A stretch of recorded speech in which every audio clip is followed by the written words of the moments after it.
Kanker rahim bersama Al-Quran. Bismillah, alhamdulillah, assalatu wassalamu ala rasulillah wa ala alihi wa ashabihi wa mawalah. Assalamualaikum warahmatullahi wabarakatuh. Nah kaum muslimin, sore ini saya bersama Kak Diah ya. Betul. Baik, dari mana Kak Diah? Saya dari Tangerang. Oke. Saya umur 37 tahun. Mhm. Kemudian Keluhannya? keluhannya saya divonis kanker rahim stadium 3. Oke. Mhm. Oke. Kemudian saya juga ada pengecilan tulang Mhm. Dan miom juga ya? dan miom. Mhm. Dari beberapa. Miom, cancer, pengecilan tulang. Oh oke. Ada 3 masalah sekaligus ya. Iya. Ah. Kemudian benjolan di dada 4. Ada benjolan juga? Ada benjolan. Oke, dan pendarahan ya? Iya, betul. Baik. Dan bagaimana ceritanya nih perjalanannya sampai ke sini nih? Perjalanannya bermula ketika saya itu mengalami pendarahan. Mhm. Saat itu saya masih fakir ilmu bahwa oke ini penyakit medis. Akhirnya saya berangkat ke medis. Medis itu pun saya tidak langsung.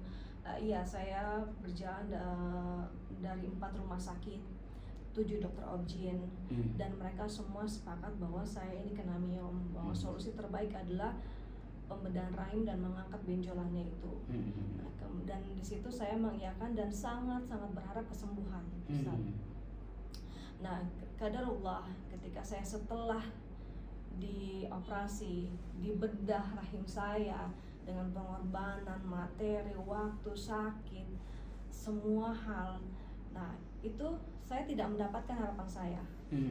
Malah saya mendapatkan kecewaan. Ternyata dari situ saya baru tahu bahwa saya divonis kanker stadium 3. Kanker ovarium Stadium 3. stadium 3, endometrium ya. Endometrium stadium 3. Lalu kemudian kenapa Kak Diah memilih Al-Quran? Ini menarik. Kenapa saya milih Al-Quran?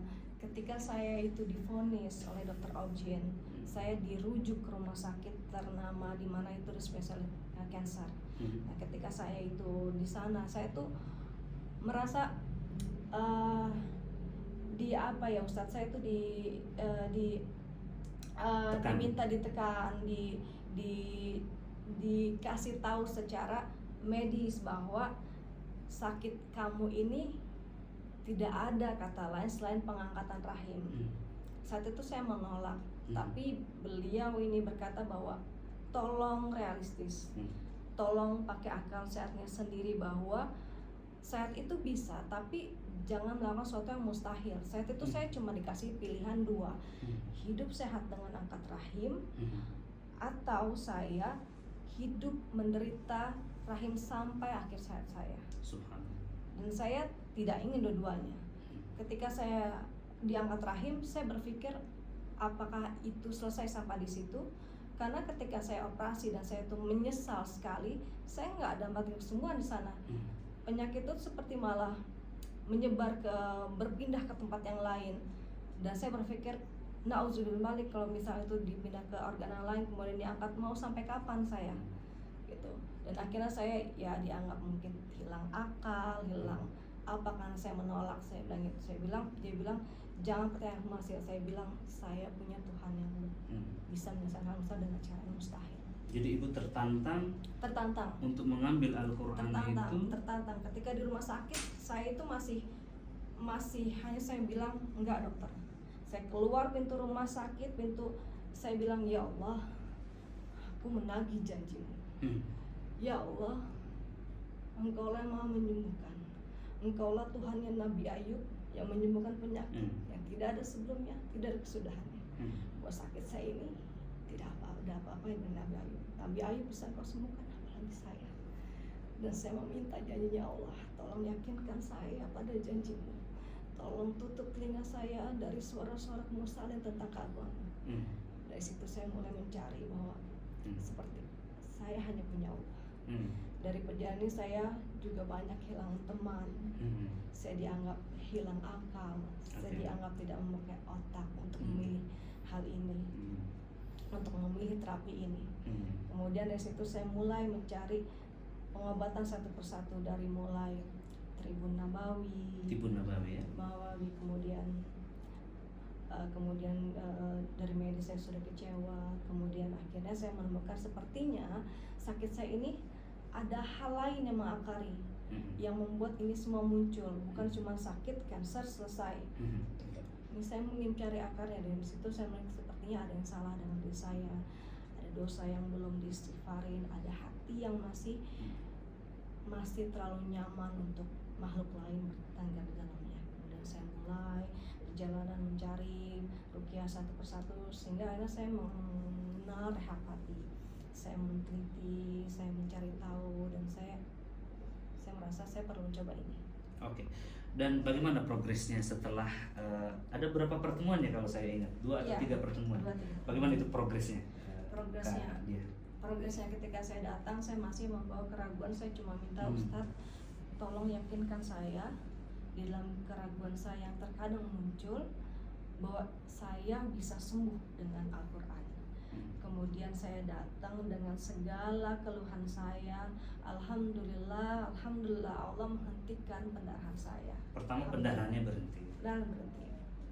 Kemudian Allah kembali meyakinkan saya bahwa tenang, ada Allah Maha menyembuhkan. Kemudian saya ngerasa ketika di sana saya ternyata menemukan akar dari masalah sakit saya ini.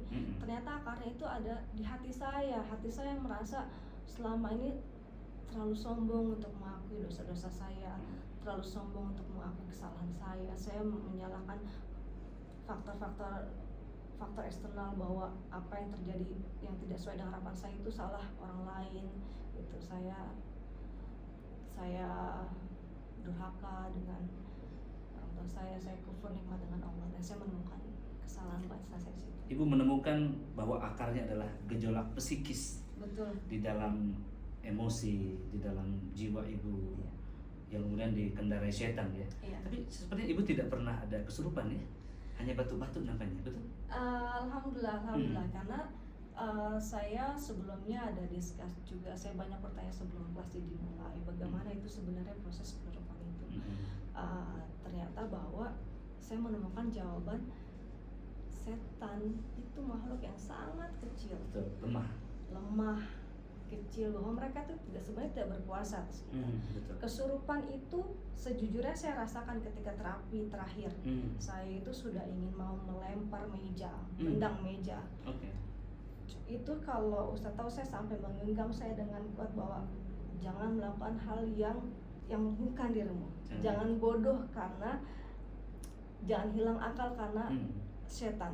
Hari itu saya tahan, saya istighfar, astagfirullahaladzim. Dan saya membuktikan omongan Ustadz dan aku itu benar, karena progres yang berikutnya saya rasakan ketika mandi ruqyah itu, Masya Allah, tulang saya yang sepertinya itu mustahil kembali normal, bahwa sepertinya saya juga baru mendengar kasus yang bahwa tulang itu bisa mengecil dan kembali normal dalam waktu jangka 2 hari.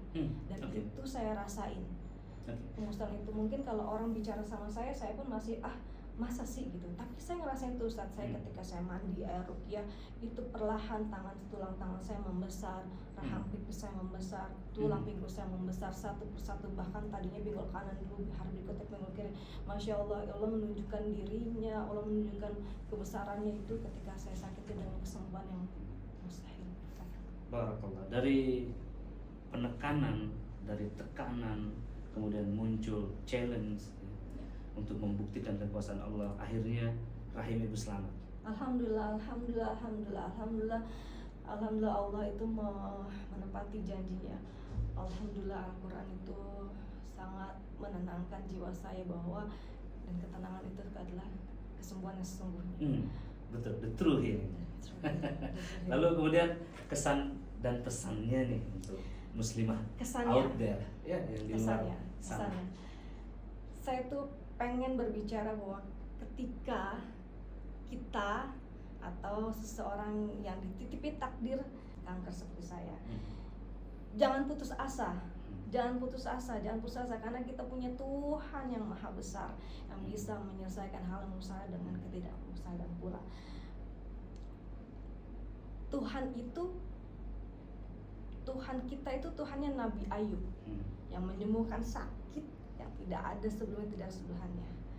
Jadi ketika kita divonis, tolong pakai, kita gunakan akal sehat kita gunakan iman kita tekan nafsu kita, yakinkan sama Allah. Allah punya cara untuk menyembuhkan dengan Al-Quran. Setiap diri kita itu akan diuji dengan kekurangan jiwa, makanan, harta. Nah, ketika kita diuji dengan kekurangan jiwa, ketika semua terasa gelap, semua terasa hancur, semua terasa kiamat depan mata, pastikan kita mencari Allah. Ketika kita ada sanggup sendirian, pastikan kita mencari circle yang tepat. Dan saya menemukan circle yang tepat ini dari hati. Terima kasih Ustaz, sudah dampingin saya, yang lainnya untuk menemukan Allah. Ya Allah, kita memang berharap Al-Quran menjadi tujuan, Allah menjadi tujuan kita semuanya. Terima kasih Kak Diah ya. Kaum muslimin sekalian, tadi kita sudah dengarkan testimoni yang emosional ya. Kesembuhan dengan Al-Quran adalah jalanan sunyi. Tak banyak orang mengambilnya, tak ramai orang melaluinya, tak semua bisa bertahan sampai kepada puncaknya. Oleh karenanya kesembuhan dengan Al-Quran akan senantiasa menjadi keajaiban. Ijazul Quran. Barakallahu fikum. Semoga Allah SWT sembuhkan beliau dengan kesembuhan yang sempurna. Amin. Dan segera mendapatkan imam yang soleh. Amin. Dan lahir keturunan yang banyak, yang soleh-solehah ya. Banyak. Sebagaimana keturunan Nabi Ibrahim alaihissalam. Amin. Sampai bertemu dengan testimoni-testimoni keajaiban Al-Quran berikutnya. Assalamualaikum warahmatullahi wabarakatuh.